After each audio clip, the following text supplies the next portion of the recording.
નમસ્કાર મિત્રો, આજના સમાચાર દરેક ગુજરાતવાસી માટે અત્યંત મહત્વના છે, કારણ કે આ સમાચાર તમારા હક, સુવિધાઓ, રાશન, વીજળી, પાણી અને સરકારી લાભો સાથે જોડાયેલા છે. આજે કેટલાક મોટા નિર્ણયો લેવામાં આવ્યા છે. મહિલાઓ, ખેડૂતો, ગરીબો, મજૂરો અને વિદ્યાર્થીઓ માટે લેવાયેલા આ નિર્ણયોની સીધી અસર સામાન્ય જનતા પર પડશે. વિડીયોને લાઇક કરીને ચેનલને સબસ્ક્રાઇબ કરો અને કોમેન્ટમાં જણાવો કે તમે ગુજરાતના કયા જિલ્લામાંથી જોઈ રહ્યા છો. હોટલ ઉદ્યોગ પર મોંઘવારીનો માર, કોમર્શિયલ ગેસના ભાવમાં 220 રૂપિયાનો તોતિંગ વધારો, હવે બહાર જમવું થશે મોંઘું. ગુજરાતના હોટલ અને રેસ્ટોરન્ટ ઉદ્યોગ માટે માઠા સમાચાર સામે આવ્યા છે. કોમર્શિયલ ગેસના બાટલાના ભાવમાં એકાએક 220 રૂપિયાનો વધારો ઝીંકાતા વેપારીઓની હાલત કફોડી બની ગઈ છે. આ ભાવ વધારાની સીધી અસર હવે સામાન્ય જનતાના ખિસ્સા પર પડવાની શરૂ થઈ ગઈ છે. અમદાવાદ સહિત રાજ્યના અનેક શહેરોમાં નાની અને મધ્યમ કક્ષાની રેસ્ટોરાંઓએ પોતાના મેનુમાં 5થી 10% સુધીનો વધારો કરી દીધો છે, જેના કારણે બહાર જમવું હવે સામાન્ય માણસ માટે લક્ઝરી બની જશે.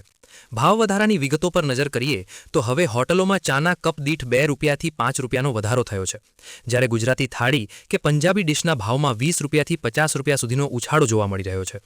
આ પરિસ્થિતિને કારણે નાના વેપારીઓ માટે બજારમાં ટકી રહેવું મુશ્કેલ બન્યું છે. એક તરફ મંદીનો માહોલ છે અને બીજી તરફ દુકાનનું ભાડું, સ્ટાફનો પગાર અને હવે મોંઘા ગેસના કારણે નફાનું માર્જિન સાવ ઘટી ગયું છે. નાના વેપારીઓ જણાવી રહ્યા છે કે જો તેઓ ભાવ ન વધારે તો ખોટ જાય છે અને જો ભાવ વધારે તો ગ્રાહકો ઘટવાની ભીતિ રહે છે. આ ભાવ વધારાએ બજારમાં એક અસમાન સ્પર્ધા પણ ઊભી કરી છે.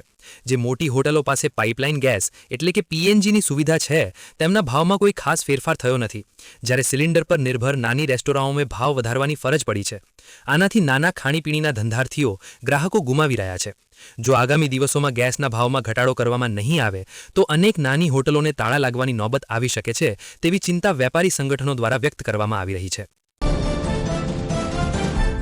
સાવધાન, આગામી 12 કલાક ગુજરાત માટે ભારે, વીજળીના કડાકા ભડાકા સાથે કમોસમી વરસાદની આગાહી. ગુજરાતના વાતાવરણમાં એકાએક પલટો આવતા ઉનાળાની ગરમી વચ્ચે હવે માવઠાની આફત આવી પડી છે. વેસ્ટર્ન ડિસ્ટર્બન્સ અને સાયક્લોનિક સર્ક્યુલેશનની સંયુક્ત અસરને કારણે રાજ્યના હવામાનમાં મોટો ફેરફાર જોવા મળી રહ્યો છે. હવામાન વિભાગની તાજી આગાહી મુજબ આગામી 12 કલાક દરમિયાન રાજ્યના અનેક વિસ્તારોમાં કમોસમી વરસાદ ખાબકવાની પૂરેપૂરી શક્યતા છે. આ પલટાને કારણે તૈયાર પાક ઉતારી રહેલા ખેડૂતોમાં ભારે ફફડાટ વ્યાપી ગયો છે. આ આગાહીમાં ખાસ કરીને સૌરાષ્ટ્ર અને મધ્ય ગુજરાતના વિસ્તારો પર વધુ જોખમ હોવાનું જણાવાયું છે. અહીં વીજળીના કડાકા ભડાકા સાથે સામાન્યથી મધ્યમ વરસાદ વરસી શકે છે. વરસાદની સાથે સાથે પવનની ગતિ પણ તેજ રહેવાની શક્યતા છે, જેમાં 35થી 45 કિલોમીટર પ્રતિ કલાકની ઝડપે પવન ફૂંકાઈ શકે છે. તેજ પવન અને ગાજવીજને કારણે ઘરની બહાર નીકળતા લોકો અને વાહન ચાલકોને સાવચેત રહેવા સૂચના આપવામાં આવી છે. વરસાદી માહોલ સર્જાવાને કારણે તાપમાનના પારામાં પણ નોંધપાત્ર ઘટાડો નોંધાયો છે, જેનાથી ગરમીમાં આંશિક રાહત મળી છે, પરંતુ ભેજવાળા વાતાવરણથી મિશ્ર ઋતુનો અનુભવ થઈ રહ્યો છે. ખેતીના પાકો જેવા કે કેરી, ઉનાળુ બાજરી અને અન્ય પાકોને આ માવઠાથી નુકસાન થવાની ભીતિ સેવાઈ રહી છે. માર્કેટિંગ યાર્ડોમાં પણ ખુલ્લામાં પડેલા અનાજને બચાવવા માટે વહીવટી તંત્ર દ્વારા તાકીદની સૂચનાઓ જારી કરી દેવામાં આવી છે.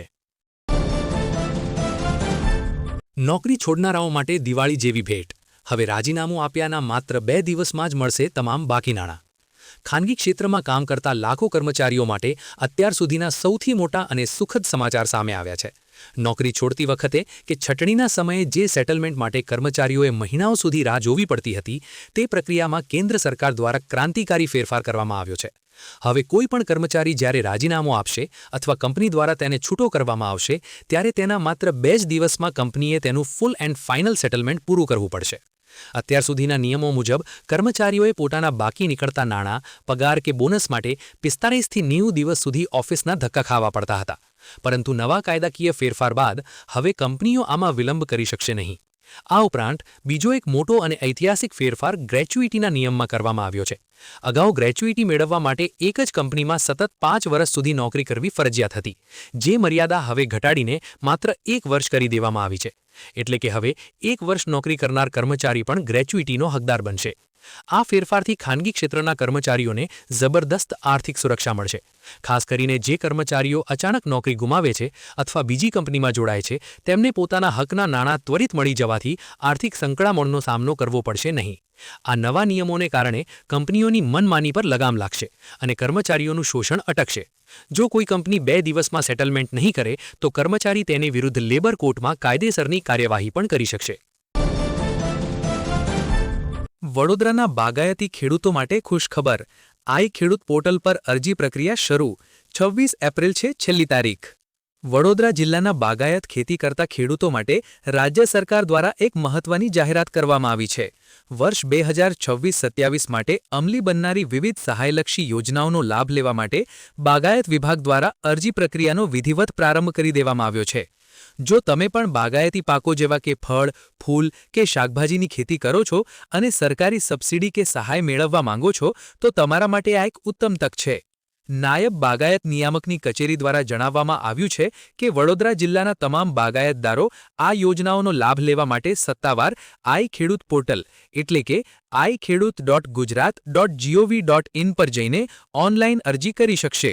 અરજી કરવાની છેલ્લી તારીખ 26 એપ્રિલ નક્કી કરવામાં આવી છે.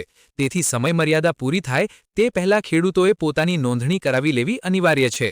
ખેડૂતો પોતાની અનુકૂળતા મુજબ નજીકના ગામના ઈ-ગ્રામ સેન્ટર એટલે કે VCE પરથી અથવા કોઈપણ ખાનગી ઇન્ટરનેટ માધ્યમથી ઘરે બેઠા પણ અરજી કરી શકે છે. અરજી પ્રક્રિયાને સરળ બનાવવા માટે ખેડૂતોએ કેટલાક પાયાના દસ્તાવેજો સાથે રાખવા જરૂરી છે, જેમાં 7-12 અને 8 ની નકલ, આધાર કાર્ડની નકલ તેમજ બેંક ખાતાની વિગતો એટલે કે પાસબુક કે કેન્સલ ચેકનો સમાવેશ થાય છે.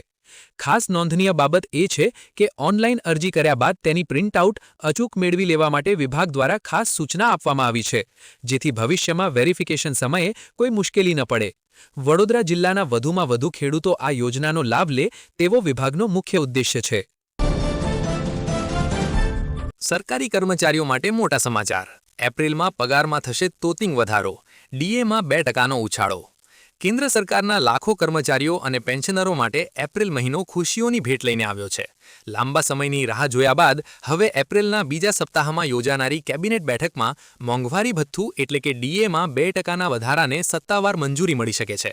આ વધારો માત્ર એપ્રિલથી જ નહીં પરંતુ 1 જાન્યુઆરી 2026થી પૂર્વવર્તી અસરે એટલે કે રેટ્રોસ્પેક્ટિવ ઇફેક્ટથી અમલી બનશે, જેનો અર્થ છે કે કર્મચારીઓને છેલ્લા 3 મહિનાનું એરિયર્સ એટલે કે બાકી નાણાં પણ રોકડમાં મળશે. આ નવા સુધારા સાથે કેન્દ્રીય કર્મચારીઓનું મોંઘવારી ભથ્થું 58%થી વધીને હવે 60% પર પહોંચી જશે. વધતી જતી મોંઘવારી સામે રક્ષણ આપવા માટે સરકાર દ્વારા દર 6 મહિને આ ભથ્થામાં ફેરફાર કરવામાં આવે છે. જો કે આ વખતે 8મા પગાર પંચ એટલે કે 8th પે કમિશનની રચના અને તેના ગણતરીના નિયમોમાં થઈ રહેલા ફેરફારોને કારણે જાહેરાતમાં થોડો વિલંબ થયો હતો.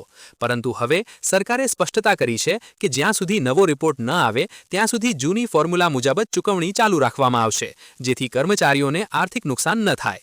આ નિર્ણયથી દેશના 50 લાખથી વધુ કર્મચારીઓ અને 65 લાખથી વધુ પેન્શનરોના માસિક પગાર અને પેન્શનમાં નોંધપાત્ર વધારો જોવા મળશે. ખાસ કરીને લોઅર ગ્રેડના કર્મચારીઓને મોંઘવારીના આ સમયમાં આ વધારાથી મોટી રાહત મળશે. કેબિનેટની મંજૂરી બાદ તુરંત જ નાણાં મંત્રાલય દ્વારા આ અંગેનું નોટિફિકેશન બહાર પાડવામાં આવશે. ત્યારબાદ એપ્રિલ મહિનાના પગારમાં જ આ વધારાની રકમ ઉમેરાઈને આવશે.